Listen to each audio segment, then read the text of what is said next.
Nos adentramos en uno de los casos criminales más inquietantes y significativos de Estados Unidos. La historia de Edward Theodore Gain, el carnicero de Plainfield, no es solo la de un asesino serial. Los crímenes de Ed Gain impactaron tanto que cambiaron la percepción del comportamiento criminal en Estados Unidos, e inspiraron directamente a algunos de los villanos más notorios de las películas de terror de todos los tiempos, incluyendo a Norman Bates de Psicosis, Cara de Cuero de Masacre en Texas y Buffalo Bill de El Silencio de los Inocentes. Exploraremos la retorcida dinámica familiar de Gain, su crianza aislada en Wisconsin, su colapso tras la muerte de su madre, el robo de tumbas y los horribles hallazgos de la policía en su granja en 1957.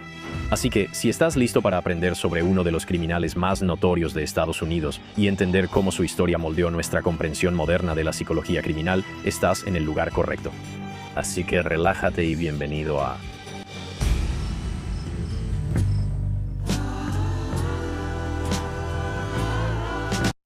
¿Qué tal? Bienvenidos al campamento, soy Cam Gañón, gracias por estar en mi tienda, donde cada semana revisamos las historias más interesantes, fascinantes y controvertidas de todo el mundo, de todos los tiempos y de todas las épocas. El propósito del programa es profundizar en temas que encuentro fascinantes, algunos mórbidamente, como el de hoy.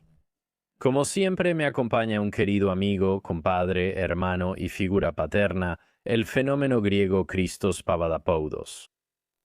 Edward, ni siquiera te hice una pregunta, simplemente interrumpiste sin razón, amigo.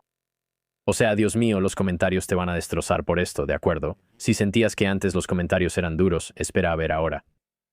Uf, esto me puso de muy mal humor, pero tal vez ese sea el punto, porque lamentablemente este es un tema terrible. Esto es bastante morboso, oscuro y retorcido de muchas maneras diferentes. Pero si son como yo, de niño me fascinaba la psicología de los asesinos seriales. De hecho, tomé una clase en la universidad dedicada a esto. Era una clase de filosofía que profundizaba exactamente en este tema, las parafilias y el funcionamiento interno de la mente criminal. ¿Por qué existen estas personas en la sociedad, atraviesan periodos de enfriamiento y generan tanta fascinación? Creo que ellos encarnan muchos de nuestros miedos más profundos, como si fueran humanos que casi se convierten en monstruos por sí mismos.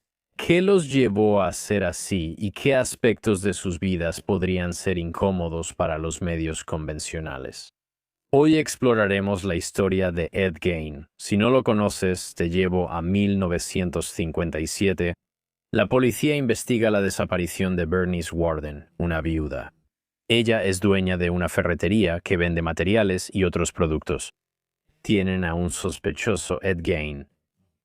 La policía llegó a la granja sin saber qué encontraría. Estaban siguiendo a un tipo de 1,70 m con un párpado caído y acento alemán o similar. Y además de eso, ya sabes, tenía una voz algo lenta, como monótona. Descubrieron que la casa estaba completamente llena de cosas en cada rincón. Eso incluye platos hechos de cráneos humanos, lámparas hechas de piel humana y cubiertos con huesos, y algunos de los inventos más retorcidos y oscuros de un maestro psicópata. Así que hoy vamos a aprender todos los detalles sobre el infame y repugnante Edward Gain. Ahora, antes de que profundicemos demasiado en esto, solo quiero decir que no voy a tratar de, ya sabes, perderme demasiado en el caso. Aquí, hay algunas cosas, cuando se trata del análisis de asesinos seriales y psicópatas, por las que yo, en lo personal, siento una curiosidad mórbida. Ya sabes, me gusta saber qué lo causó, si es que hubo algo, por qué existen estas personas. Como mencioné, solo quiero entender su funcionamiento interno. Haré lo posible por no resaltar lo sangriento, porque para mí no es el enfoque. Pero desafortunadamente, para poder entender la totalidad de esta historia horrible, va a haber algunas partes en las que voy a profundizar. Así que, aviso, advertencia, ya saben. Si diste clic en este video ya sabías a lo que ibas. Pero de nuevo, por curiosidad, siempre veo estos videos de interrogatorios de, ya sabes, psicópatas y asesinos seriales. Y solo quiero saber realmente qué está pasando, cómo actúan. Es que estoy tan fascinado por esta faceta oscura de la humanidad. Así que esta historia es una de las más documentadas en cuanto a su influencia en la cultura pop. Hoy hay películas solo por culpa de este hombre malvado, como La Masacre de Texas y Cara de Cuero. Este asesino de la serie se basa en Edward Theodore Gain, Curiosamente, Edward Gain no era un asesino serial según la definición estricta de expertos del FBI, así que lo que los investigadores profesionales definen típicamente como un asesino serial es una persona que asesina normalmente a 3 víctimas o más, ya sabes, en un periodo de tiempo determinado, normalmente con un mes de enfriamiento. Así que un asesino serial necesita matar a 3 personas con un mes entre cada asesinato. Quiero decir, si eres una persona loca y matas a 3 personas en el mismo día, eso te convertiría en un asesino en masa, y eso es todo. Antes de profundizar en Ed Gein, debemos empezar por el principio, donde ya sabes la mayoría de nosotros comenzamos y esos son nuestros padres. Entonces, Ed Gein, su padre era George, quien nació en 1879, y Jorge experimentó muchas dificultades en su vida temprana. Aunque los detalles específicos de su infancia realmente no están documentados en ningún registro histórico, lo que sí sabemos es que George llegó a ser lo que describimos como un hombre de voluntad débil, de alguna manera, algo frágil de complexión. Se sabía que tenía problemas con el alcohol y tenía dificultades para mantener un empleo.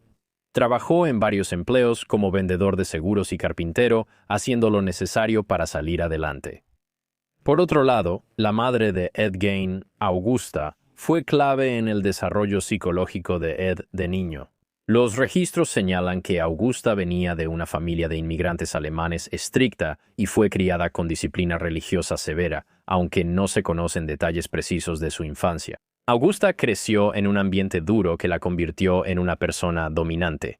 La descripción de Augusta la muestra como una mujer de ascendencia alemana. Era alta, ruidosa y muy fuerte, casi como una mujer imponente, aunque su estatura exacta es debatida. Este trasfondo hizo que Augusta sintiera resentimiento y opiniones negativas hacia muchas mujeres. Augusta, según documentos, opinaba que las mujeres eran oportunistas, corruptas y venían al mundo a corromper a los hombres. Muestra claramente la visión del mundo de Augusta. Entonces Jorge conoce a Augusta, y ella, ya sabes, al verlo como alguien débil y maleable, pudo controlarlo y manipularlo. Augusta mantuvo ese enfoque en toda su relación. Además de casarse, deseaba tener hijos, especialmente una hija, para educarla con un estricto código moral. Su primer hijo, Henry Gein, nació en 1902 y es el hermano mayor de Ed. Unos 4 años después, en Wisconsin, nació el pequeño Edward en 1906. Hasta ahora, la familia Gein tenía 2 hijos y Augusta sentía gran rechazo hacia las mujeres. Al tener 2 hijos en vez de una hija, se frustró y les advertía frecuentemente sobre los peligros de la supuesta influencia corruptora de las mujeres. Así que los había criado con esta mentalidad misógina. En cuanto a las experiencias y recuerdos de la infancia temprana de Ed, es difícil verificar históricamente recuerdos específicos. Está documentado que Augusta era muy controladora y dura verbalmente con sus hijos. Los relatos históricos muestran un hogar donde Augusta imponía disciplina e intimidaba. En 1909, Jorge, padre de Ed Gein, compró una tienda de abarrotes donde trabajó mucho tiempo, se esforzó mucho y se hizo conocido en el pueblo. La gente ya la reconocía como la tienda Gein, y ahí los Gein empezaron a convertirse, ya sabes, en un nombre algo respetado. Además, recuerda que este pequeño pueblo, La Crosse, Wisconsin, era extremadamente pequeño, así que eventualmente Augusta tomó el control de la tienda de Jorge. Así es. Los relatos de la familia Gein no registraron que Augusta hiciera que Jorge cediera el negocio. Lo que sí está documentado es que para 1911 el directorio de la ciudad listaba a Augusta como la propietaria de la tienda, mientras que Jorge era solo un humilde empleado. Y algunos reportes contemporáneos, nuevamente, la retratan como la esposa dominante en el hogar. Eventualmente, Augusta decidió vender la tienda, y con todo el dinero que reunieron, se mudaron a Plainfield. Ahora sí, este es el nombre infame donde Eduardo Gein es conocido como el caníbal o el carnicero de Plainfield. ¿Qué tal, gente? Anuncio rápido. Si eres fan de Camp Gañón o Religion Camp, tengo excelentes noticias. Vamos a lanzar Campamento Historia. Así es. Este es el canal donde vamos a explorar los temas más interesantes, fascinantes y controvertidos de todos los tiempos a lo largo de toda la historia. ¿Verdad? Seguramente conoces a Benjamin Franklin, Thomas Jefferson y Nikola Tesla, personajes históricos que en la escuela parecían aburridos, pero aquí no. No, como sabes, me crió un teórico de la conspiración. Voy a analizar las relaciones sociales interesantes, extrañas, ocultas y secretas de estos hombres famosos e influyentes de nuestro pasado. Si te interesa, suscríbete al canal de YouTube. El enlace estará en la descripción y comentarios. Si usas Spotify, estos episodios también estarán ahí. Califícanos alto, eso ayuda mucho al programa. ¿Qué tal, amigos? Vamos a tomar un pequeño descanso porque tenemos mercancía. Si no lo sabías, tenemos merch de Camp Research and Development. La puedes ver justo aquí. Además, mi amigo Andrew Schultz estaba pasando el rato con su familia, divirtiéndose. De repente, un tipo se le acerca y le dice: «Oye, ¿qué onda, Schultze?» ¿Y adivina qué? Estaba usando esta camiseta justo aquí. Así que un saludo a esa leyenda. Quien quiera que seas, eres un crack. Te lo agradezco. Y si quieres conseguir tu propia ropa de camp, ve a camprd.com. Estamos lanzando todo tipo de ropa nueva. Aquí ves imágenes de nuestros productos. Al comprar una camiseta, ayudas a que el programa continúe. Es una gran ayuda, y estoy muy agradecido con todos los que usan la ropa, especialmente en los shows en vivo. Verlos usando las camisetas en los shows realmente me alegra la vida. Es lo más genial que hay. No puedo creer que la gente realmente esté usando ropa que mis amigos y yo diseñamos y que mandamos mensajes de iMessage como: «Oye, ¿crees que esto está cool?» Es lo más loco del mundo y estoy muy agradecido con todos los que lo hacen. Échenle un vistazo. Tenemos el enlace en la descripción. Ahora volvamos al programa. Si no sabes qué es Plainfield, es una comunidad que hoy en día está, ya sabes, más o menos desarrollada. Pero en esos tiempos era muy rural, donde para llegar, ya sabes, al centro del pueblo, tenías que viajar una distancia considerable. Los Jean tenían que caminar mucho para llegar a la casa de su vecino más cercano, viviendo completamente aislados de la sociedad y los pueblos. Y este aislamiento parece que tuvo un efecto realmente negativo en el pequeño Ed. Así que a los 7 años él empezaría a contar algunas de estas experiencias. Cuando Ed volvía de la escuela o hacía mandados, Augusta lo castigaba severamente si mencionaba amigos o interacciones sociales, pues consideraba al mundo externo corrupto y peligroso. Uno pensaría que esa crianza tan estricta y el adoctrinamiento de Augusta harían que sus hijos le temieran. Pero no siempre es así, según análisis psicológicos. Ed Gein tuvo una relación compleja con su mamá, pese a su dureza. La veía como su centro, una figura en su vida a la que temía y de quien dependía por completo. Mientras Ed exploraba su granja en Plainfield, encontró zonas dedicadas a la matanza de ganado. Como muchos niños de granja, Ed vivió la matanza de animales como parte de su vida. Aunque algunos relatos dicen que esto impactó psicológicamente a Ed, los detalles y sus reacciones siguen siendo especulativos. Así que, continuando con su desarrollo, Ed no tenía muchos amigos en la escuela. De hecho, su madre desalentaba realmente cualquier amistad. Cuando Ed hablaba de amigos al volver de la escuela, su madre le respondía duramente, asegurando que esos niños corrompían su alma pura. Así que este era el tipo de trato que Augusta tenía hacia su hijo solo por hacer amigos. Me refiero específicamente a amigas mujeres, lo cual ya era bastante malo porque las mujeres, nuevamente, según su madre, eran sumamente corruptoras. Estos incidentes y el ambiente controlado causaron dificultades sociales a Ed. Muchas fotos muestran su asimetría facial. Aunque la causa específica de este tipo de característica física no está documentada en los registros médicos, fue un desafío para él y a menudo era acosado. Por la crianza difícil y el aislamiento social, Ed no desarrolló habilidades sociales normales, ni podía comunicarse o conectar bien con otros. Se le consideraba intelectualmente lento, quizá en el límite inferior de lo intelectualmente capaz. Así que su manera de hablar no era la más clara y era torpe en situaciones sociales. Además, estaba tan aislado en su granja que esto llevó a que fuera comúnmente acosado durante la escuela. Él era blanco de abusadores y las chicas le temían, lo que lo volvió más retraído. No todo era negativo en la vida de Ed. Disfrutaba leer libros de crímenes y aventuras en revistas. Esto era un pasatiempo común entre los jóvenes de la época, aunque algunos le daban mucho significado a sus elecciones de lectura.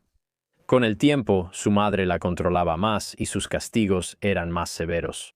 Les hacía leer la Biblia a diario y les imponía estrictos códigos morales sobre sexualidad, lujuria y relaciones con mujeres, insistiendo en que se mantuvieran puros y evitaran la corrupción femenina. Este comportamiento controlador continuó hasta que Ed tenía más de 20 años, e incluso cuando ya tenía más de 30 y era un adulto, este nivel de control materno era muy extraño.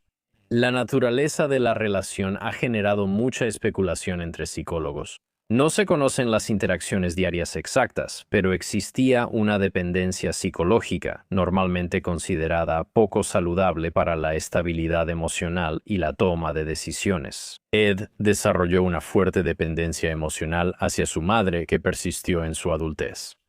¿Y su hermano Henry? creció en el mismo entorno y aunque recibió el mismo trato de su madre, era más independiente que Ed. Él podía convivir normalmente con la gente del pueblo y tenía relaciones sociales que le ocultaba a su mamá. En varias ocasiones, Henry expresó su preocupación por el apego extremo de Ed hacia su mamá y su desapego extremo de todos los demás. Finalmente, en 1944, a los 40 años, ocurrió un evento significativo que pudo haber sido la primera vez que Ed estuvo involucrado en un acto violento. Esto se sospecha, pero no se ha comprobado de manera concluyente. Pero básicamente, un incendio de maleza comenzó en las afueras de la granja, y esto era algo común en las zonas rurales. Ambos hermanos fueron a ayudar a combatir el incendio. En este incidente, Henry desapareció. Ed reportó su desaparición y llevó a las autoridades al cuerpo, pero su relato tuvo inconsistencias que despertaron sospechas en los investigadores. La causa oficial de la muerte de Henry se registró como asfixia, presumiblemente por inhalación de humo. Algunos investigadores notaron aspectos extraños en la escena y el comportamiento de Ed, pero no hubo cargos y la muerte fue considerada accidental. Esto fue en 1944. El relato de Ed tenía inconsistencias. Dijo que el incendio inició en la mañana, pero hallaron a Henry en la tarde. Y había otros detalles que no coincidían del todo, lo que llevó a algunos a sospechar que Ed tuvo alguna participación o incluso que encubrió algo, aunque esto, por supuesto, nunca se comprobó. En 1940, su padre Jorge murió de insuficiencia cardíaca. Esto podría parecer devastador para la familia, pero en realidad la muerte de Jorge no afectó a sus hijos ni a su esposa. Jorge había sido una figura tan periférica en la familia, y debido a su alcoholismo y a su comportamiento algo distante, casi abusivo, realmente no parecía afectar tanto a los niños. Ahora, no se puede decir lo mismo de la madre de Ed. En 1945, Augusta Gain tuvo un derrame cerebral que la dejó en cama meses, pero logró cierta recuperación, y recuperó la movilidad para el invierno de 1945 hasta que sufrió otro derrame cerebral en diciembre, y las circunstancias específicas que rodearon sus derrames no están documentadas de manera definitiva. Pero lo que está claro es que la muerte de Augusta tuvo un impacto psicológico profundo y devastador en Ed, quien había dependido completamente de ella para su estabilidad emocional y dirección en la vida. Es importante destacar lo acumulado hasta ahora. Tienes un niño con cierta discapacidad del desarrollo. No sé si ya le habían diagnosticado esquizofrenia, pero claramente enfrenta problemas de salud mental que conoceremos después. Vive muy aislado, creció en un hogar estricto con un padre abusivo y distante y una madre que despreciaba el alcohol. Le inculcó culpa religiosa e ideas misóginas sobre las mujeres. Ahora la mujer de la que dependía para todo ya no está. Obviamente esto hizo que Ed, ya no siendo un hombre joven, quedara devastado y lleno de este tormento psicológico. En entrevistas y evaluaciones, los profesionales de la salud mental señalan la muerte de ella como el punto clave en el deterioro psicológico de Ed. En lugar de atribuir su quiebre psicológico a un solo incidente, los profesionales de la salud mental que examinan a Ed combinan varios factores. Todo lo que mencionamos, o sea, esto, ya sabes, es extraño. La dependencia materna, problemas de salud mental y aislamiento empeoraron tras la muerte de su madre. Ahora tenemos a un adulto de 41 años con el trasfondo psicológico analizado al enfrentar esta pérdida profunda, viviendo solo en una granja aislada y sin familia. Además de todo eso, nunca desarrolló realmente una independencia adulta normal ni habilidades sociales. Básicamente, solo conocía habilidades de supervivencia debido a su estado de desarrollo retrasado. Sabía cocinar y hacer trabajos de granja. Estas fases clave del desarrollo, donde las personas crean relaciones y se independizan de sus padres, no existen. Inmediatamente después de la muerte de su madre, el comportamiento de Ed comenzó a volverse cada vez más y más extraño. Así que él selló las habitaciones de su casa que habían pertenecido a su madre y a su hermano y las conservó exactamente como estaban. Estas habitaciones eran casi santuarios que él mantenía, pero rara vez visitaba. Tiempo después de la muerte de su madre, Ed decidió exhumar su cuerpo del cementerio. Este acto representa una clara ruptura con la realidad y el proceso normal de duelo. Marca el inicio de su descenso hacia conductas criminales y parafílicas que luego impactarían a la nación. Ahora, les dije al principio de este video que Edward Gain no puede ser considerado un asesino serial. Por dos razones. No se comprobó que matara a más de 2 personas y las víctimas no murieron en periodos separados como suele ocurrir con un asesino serial. Hubo varias desapariciones en la zona en los años 40 y 50, y algunos creen que se relacionan con Gain. El 1 de mayo de 1947, Georgia Weckler, de 8 años, desapareció misteriosamente al salir de su casa rumbo a la escuela, y la única evidencia de su desaparición fueron unas marcas de llantas, donde fue vista por última vez. El 17 de junio de 1952, Victor Travis y Ray Burgess, ambos de mediana edad, desaparecieron tras salir de un bar local. Los testigos informaron haber escuchado un vehículo salir rápidamente del área. En 1953, Evelyn Hartley, de 15 años, desaparece mientras cuidaba a un niño. Encontraron su ropa lejos de la casa, con señales de pelea.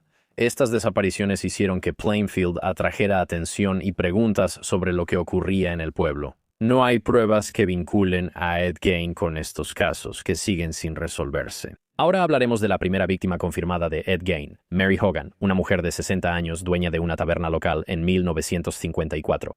Esta mujer era descrita como una figura grande e imponente, capaz de lidiar con clientes difíciles y con una presencia dominante en su establecimiento.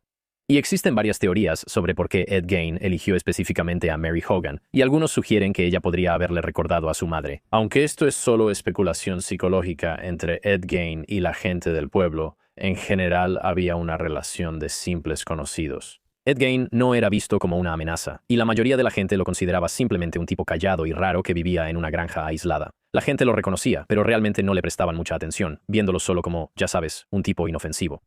Recuerda, estamos hablando de los años 50. Esta era una época con mucha menos sospecha y miedo, y las comunidades, especialmente las pequeñas, eran bastante confiadas, y los actos de violencia al azar eran muy raros.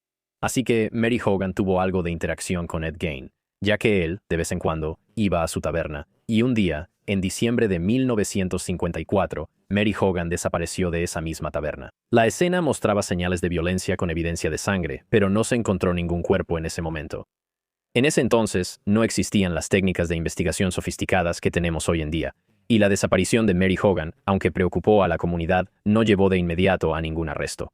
Hubo muchas especulaciones entre los habitantes del lugar. Un amigo de Ed le hizo un comentario sobre la desaparición, y la respuesta de Ed supuestamente fue: «Ella no está desaparecida, está en la granja».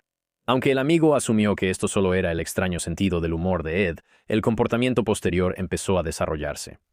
Más tarde, Ed describió haber experimentado periodos de trastornos psicológicos después de la muerte de su madre, aunque los detalles específicos, de nuevo, provienen de sus propios relatos posteriores. Lo que está documentado es que, después del asesinato de Mary Hogan, Ed comenzó a visitar sistemáticamente los cementerios locales, leía obituarios en los periódicos locales e identificaba a personas fallecidas recientemente, específicamente mujeres, y luego iba y exhumaba sus cuerpos. Por razones que los profesionales de la salud mental aún siguen debatiendo hasta el día de hoy, el método de Ed era visitar los cementerios por la noche y básicamente desenterrar estos cuerpos. Y en esa época, las prácticas de entierro eran un poco diferentes, ¿verdad? Las tumbas normalmente eran un poco más superficiales y menos seguras que los cementerios de hoy en día. Ed afirmó más tarde que durante estas actividades experimentaba episodios disociativos, aunque la veracidad de estos episodios autoinformados se basa únicamente en sus propias declaraciones. Contó que se encontraba de nuevo en su granja con los restos exhumados, sin recordar bien el proceso. Sin embargo, esto podría ser una disociación real o un intento de minimizar su culpabilidad. Decir que estaba loco en ese momento. Ed, al crecer en una granja, aprendió habilidades para procesar animales, como dijimos, desollar animales, preservar pieles, procesar carne y crear objetos con partes de animales. Por eso, para quien creció en la granja, estas habilidades son normales y esenciales en la vida rural. Procesar animales y trabajar pieles es muy útil y rentable en el campo. Pero lo que hacía anormal la situación de Ed es que él usaba estas habilidades agrícolas y las aplicaba a los restos humanos. Las motivaciones psicológicas detrás de esto han sido ampliamente investigadas y debatidas. Esto nos lleva a la captura de Ed, avanzando 3 años hasta el 16 de noviembre de 1957. Bernice Warden era dueña de una ferretería que vendía suministros y materiales para la comunidad. Bernice Warden, de 58 años, era muy conocida en el pueblo y convivía con muchos residentes. Ese día desapareció de su tienda. La evidencia en la escena indicaba, una vez más, que había ocurrido violencia, ya que se encontró sangre en el lugar. El error crítico de Ed fue que Bernice Warden no era una vecina cualquiera, sino la madre de Frank Warden, un policía local. Frank ya había sospechado de Ed debido a su comportamiento inusual y había notado las frecuentes visitas de Ed a esta misma tienda. Ed dejó mucha evidencia en la escena, siendo lo más claro un recibo con su nombre en la tienda, que mostraba que estuvo ahí el día de la desaparición. Testigos vieron a un hombre que coincidía con la descripción de Ed y su vehículo saliendo del área. Mientras el pueblo veía a Ed como excéntrico e inofensivo, Frank Warden observaba su conducta con mayor crítica y le preocupaban sus interacciones con su madre. La visión profesional de la policía hizo que Ed fuera identificado rápido como sospechoso, dadas sus limitadas habilidades sociales y su estado psicológico. Cuando la policía lo interrogó por la desaparición de Bernice Warden, su respuesta generó sospechas. Cuando la policía le preguntó a Ed si sabía algo sobre Bernice Warden o su desaparición, o dónde estaba ella, él se mostró a la defensiva, nervioso y con respuestas inconsistentes. Además, ofreció información que ni siquiera se le había solicitado, incluyendo referencias a que ella estaba muerta antes de que la policía hubiera establecido siquiera que había sido asesinada. El comportamiento de Ed durante el interrogatorio indicaba claramente culpabilidad, y su historia contenía numerosas inconsistencias sobre su paradero y actividades en ese día específico. Por el comportamiento sospechoso y la evidencia hallada, la policía obtuvo una orden para registrar la propiedad de Ed, y el hallazgo fue perturbador. Al registrar la casa de Ed, la policía halló el primer piso cubierto de polvo y escombros con muebles viejos, y la casa parecía estar en un estado general de deterioro, con evidencia de infestaciones de plagas y mal mantenimiento. Al ampliar la búsqueda a las áreas exteriores, hallaron algunos de los descubrimientos más horribles en la historia de las fuerzas del orden. En un cobertizo detrás de la casa, la policía encontró el cuerpo de Bernice Warden. Estaba decapitado y colgado boca abajo, de manera similar a cómo se trataría a un animal. Un informe del Times, publicado 2 semanas tras el arresto, indicó que su cabeza estaba en una caja y su corazón en otro compartimiento cerca de la estufa, confirmando la extracción de órganos. Según medios de Wisconsin, el primer alguacil en iluminar la escena salió corriendo y vomitó. Otro artículo local cita a un oficial participante y dice que el sheriff Art Schley también sintió náuseas. El hallazgo fue documentado en fotos que siguen siendo de las más perturbadoras en la historia criminal de Estados Unidos. La búsqueda en la propiedad de Ed duró más de una semana. Tras hallar el cuerpo de Bernice Warden, los investigadores descubrieron que los supuestos muebles viejos eran objetos hechos con restos humanos. El inventario incluía 10 cráneos usados como tazones cráneos montados como postes de cama, un corazón en una bolsa y piel humana. Y otros hallazgos que, personalmente, son demasiado horribles para detallar. Las razones detrás de que Ed creara estos objetos siguen siendo debatidas por expertos en psicología, quienes han propuesto varias teorías sobre el comportamiento. Algunos expertos dicen que las acciones de Ed son intentos de lidiar con la muerte de su madre y sus problemas psicológicos, aunque los mecanismos específicos aún se debaten. La evidencia muestra que Ed recolectó sistemáticamente restos humanos y los convirtió en objetos funcionales y decorativos durante años.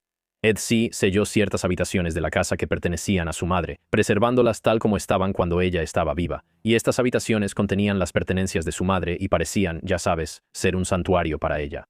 El descubrimiento del cuerpo de Bernice Warden, procesado de esta manera, indicaba que Ed la había matado bastante recientemente.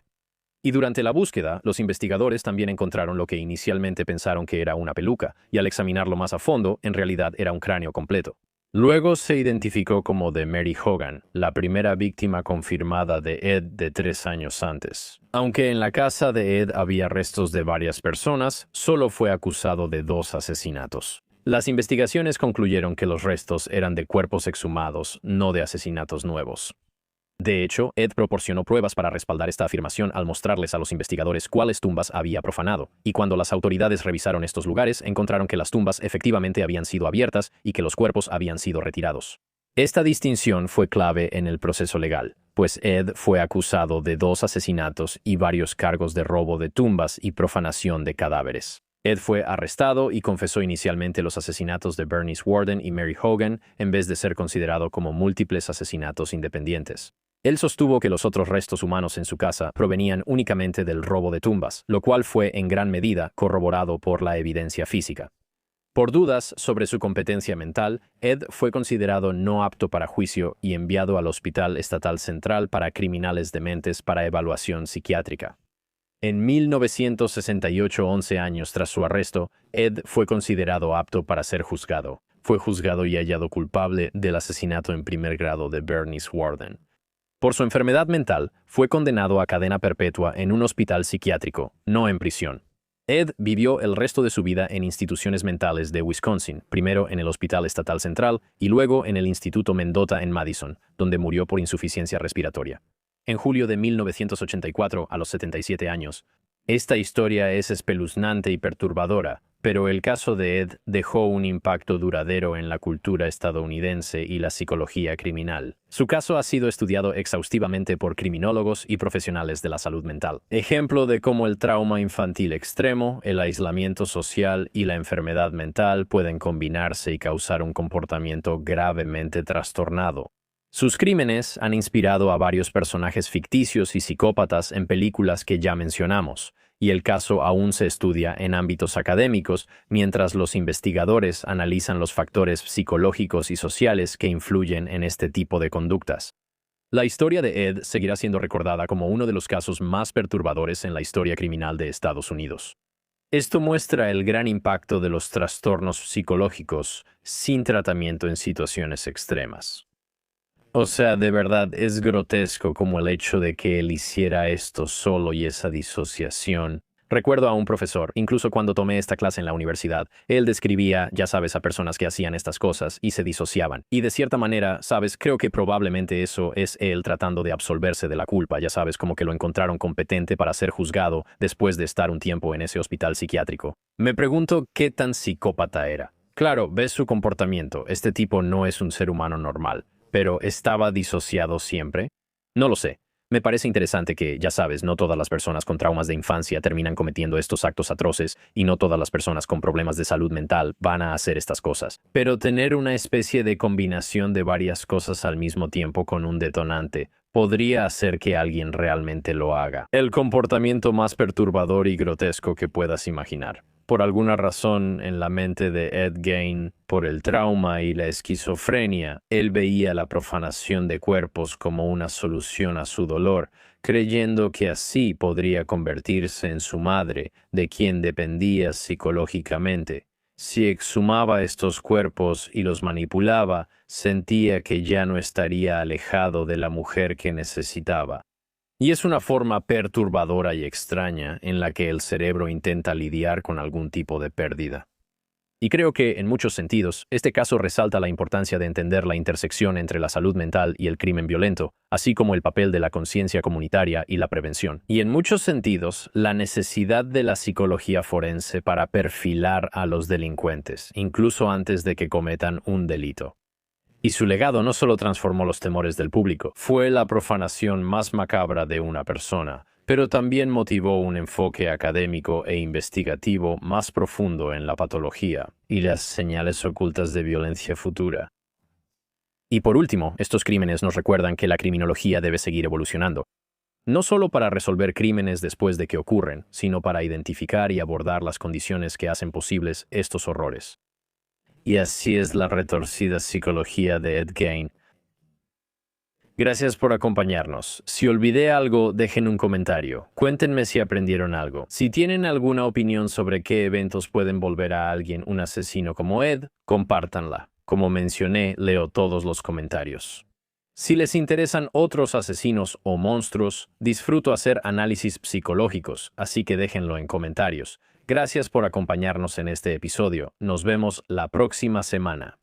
Hasta luego. Si llegaste al final de este episodio, claramente eres alguien que entiende eso. Debajo de cada evento histórico hay una verdad más profunda esperando ser descubierta. Eres el tipo de persona que sabe que la historia real es más fascinante que cualquier ficción, y de verdad apreciamos mucho eso de ti, siendo honesto.